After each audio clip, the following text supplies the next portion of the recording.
Assalamualaikum warahmatullahi wabarakatuh. Di sini kami akan mempresentasikan hasil kerja dari kelompok kami, yakni mengenai penentuan pendapatan nasional dan pengenalan pada kebijakan ekonomi.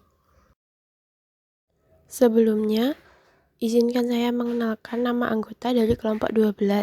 Yang pertama, Alwinda Novianingtyas Suryono dengan NIM 200432619306. Dan yang kedua, Anissa Abdillah dengan NIM 200432619291. Pendapatan nasional. Pendapatan nasional adalah jumlah seluruh pendapatan yang diterima oleh masyarakat atau pelaku ekonomi dalam suatu negara selama 1 tahun. Faktor-faktor yang mempengaruhi pendapatan nasional. Yang pertama, keseluruhan permintaan dan penawaran atau aggregate demand and aggregate supply. Keseluruhan permintaan atau aggregate demand adalah keseluruhan permintaan masyarakat terhadap barang maupun jasa pada tingkat harga tertentu, atau dapat diartikan sebagai daftar dari semua barang serta jasa yang nantinya akan dibeli oleh sektor ekonomi dengan berbagai macam tingkat harga. Sedangkan keseluruhan penawaran atau aggregate supply adalah keseluruhan penawaran barang maupun jasa yang ditawarkan oleh produsen pada tingkat harga tertentu, atau dapat juga diartikan sebagai hubungan semua penawaran barang serta jasa yang ditawarkan oleh beberapa perusahaan dengan tingkat harga yang sudah ditentukan. Yang kedua, konsumsi dan tabungan. Konsumsi adalah pengeluaran secara keseluruhan untuk bisa mendapatkan barang serta jasa di dalam kegiatan perekonomian dengan periode tertentu. Tabungan atau saving adalah bagian pendapatan masyarakat yang tidak digunakan untuk konsumsi. Yang ketiga ada investasi. Investasi memiliki dampak yang besar terhadap pertambahan pendapatan nasional. Dan investasi adalah suatu kegiatan menanamkan modal baik secara langsung maupun tidak langsung. Model penentuan pendapatan nasional. Model penentuan pendapatan nasional yang sudah lazim dari John Maynard Keynes untuk perekonomian 4 sektor adalah Y sama dengan C plus I plus G plus X min M, dan C sama dengan A plus B kali Y. Dengan keterangan Y sama dengan pendapatan nasional, C merupakan konsumsi nasional, I merupakan investasi, G merupakan pengeluaran pemerintah, X merupakan ekspor, dan M adalah impor. Dari keenam variabel di atas, terdapat 2 variabel endogen, yakni Y dan C, di mana Y merupakan pendapatan nasional dan C merupakan konsumsi nasional. Dan ada 4 variabel eksogen, yakni I, G, X, dan M, di mana I merupakan investasi, G merupakan pengeluaran pemerintah, X merupakan ekspor, dan M merupakan impor. Karena kedua persamaan mempunyai 2 variabel endogen yang sama, maka dapat dicari nilai keseimbangan pendapatan atau Y dan pengeluaran konsumsi atau C dengan cara substitusi sebagai berikut. Untuk memperoleh nilai konsumsi atau C adalah dengan mensubstitusikan nilai Y yang baru ke dalam persamaan perilaku C. Permintaan agregat dan penawaran agregat. Permintaan agregat. Permintaan agregat adalah hubungan antara jumlah output yang diminta dengan tingkat harga. Di bawah ini merupakan kurva agregat demand. Persamaan kuantitas sebagai permintaan agregat. Dengan rumus M kali V sama dengan P kali Y. Keterangannya, M merupakan jumlah uang beredar, V merupakan kecepatan perputaran uang, P merupakan tingkat harga, dan Y merupakan jumlah output. Pergeseran kurva permintaan agregat. Terdapat 2 pergeseran, yakni pergeseran ke kiri dan pergeseran ke kanan. Pergeseran ke kiri merupakan penurunan jumlah uang beredar yang menyebabkan bergesernya kurva permintaan agregat ke kiri. Sedangkan pergeseran ke kanan merupakan bertambahnya jumlah uang beredar yang menyebabkan bergesernya kurva permintaan agregat ke kanan. Penawaran agregat. Penawaran agregat adalah hubungan antara jumlah barang dan jasa yang ditawarkan dengan tingkat harga. Ada dua jenis penawaran agregat, yaitu penawaran agregat jangka panjang dan penawaran agregat jangka pendek.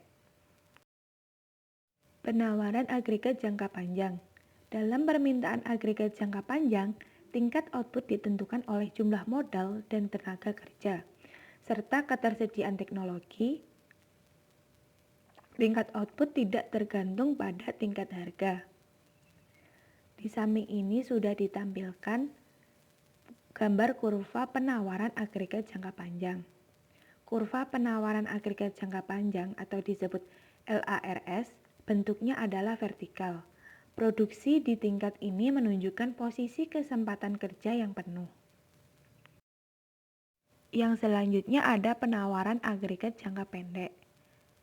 Selama jangka pendek, harga-harga bersifat kaku sehingga kurva permintaan agregat jangka pendek atau SRAS berbentuk datar atau horizontal.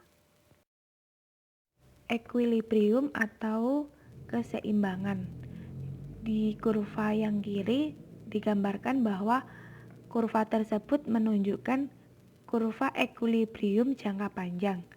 Dalam jangka panjang, penurunan JUB berpengaruh pada tingkat harga tetapi tidak menyebabkan tingkat output turun. Sedangkan yang kurva kanan menggambarkan bahwa equilibrium jangka pendek. Dalam jangka pendek, penurunan JUB menyebabkan pergeseran equilibrium pada tingkat output yang lebih rendah atau LRAS. Model permintaan agregat ketika terjadi resesi. Resesi merupakan turunnya permintaan agregat.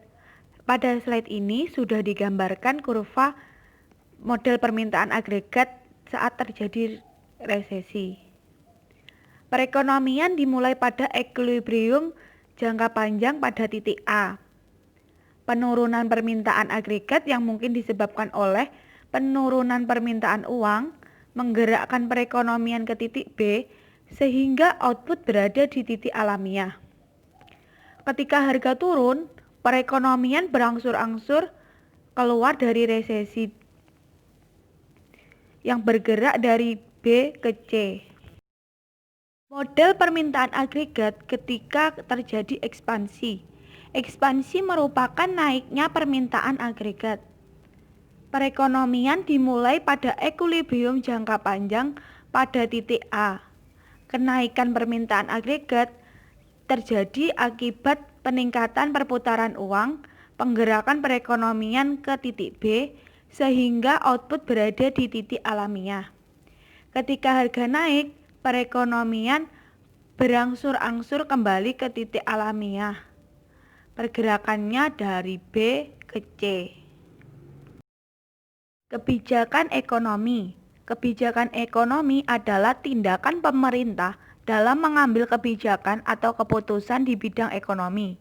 Kebijakan ini dapat pula mencangkup di dalamnya sistem untuk menetapkan sistem perpajakan, suku bunga, dan anggaran pemerintah, serta pasar tenaga kerja, kepemilikan nasional, dan otonomi daerah dari intervensi pemerintah ke dalam perekonomian.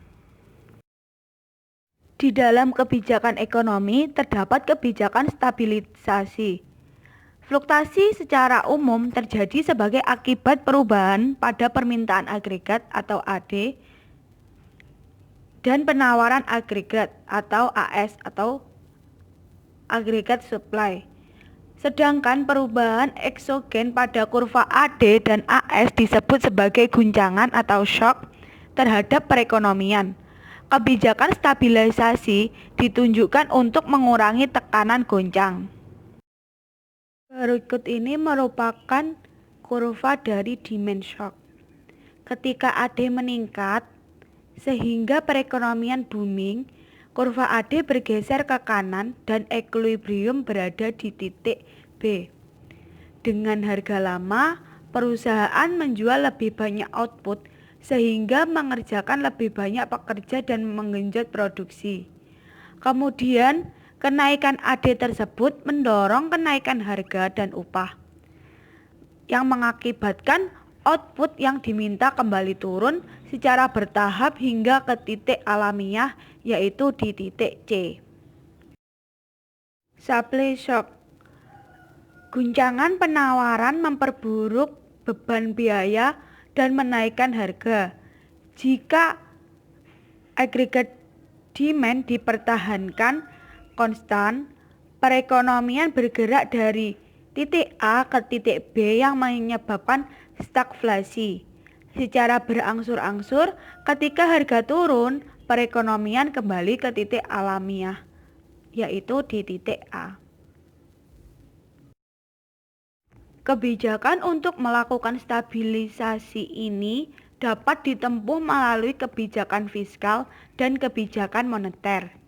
Model untuk menjelaskan bagaimana kebijakan fiskal dan moneter mempengaruhi pasar barang dan pasar uang adalah menggunakan model IS dikurangi LM. Karena itu, kurva AD dan AS atau aggregate demand dan aggregate supply fungsinya menggambarkan bagaimana siklus bisnis, sedangkan kurva ISLM menggambarkan bagaimana kebijakan ditempuh untuk mempengaruhi kurva aggregate demand dan aggregate supply. Pada slide sebelumnya sudah dijelaskan bahwa kebijakan moneter dan kebijakan fiskal dapat mempengaruhi kebijakan stabilitas. Berikut ini merupakan penjelasan dari kebijakan moneter dan kebijakan fiskal. Kebijakan moneter adalah kebijakan yang dilakukan oleh pemerintah, tepatnya Bank Indonesia, untuk mempertahankan, menambah, atau mengurangi jumlah uang yang beredar. Instrumen kebijakan moneter diantaranya operasi pasar terbuka atau open market operation, kebijakan diskonto atau discount rate policy, penentuan cadangan kas atau cash ratio, kebijakan kredit selektif, imbauan moral atau moral persuasion, dan kebijakan devaluasi serta revaluasi. Sedangkan kebijakan fiskal adalah tindakan pemerintah dalam bidang anggaran belanja negara untuk mempengaruhi jalannya perekonomian. Contohnya, pajak, belanja pemerintah, subsidi, dan pinjaman politik. Sekian presentasi dari kelompok 12. Bila ada kurang lebihnya mohon maaf dan terima kasih. Wassalamualaikum warahmatullahi wabarakatuh.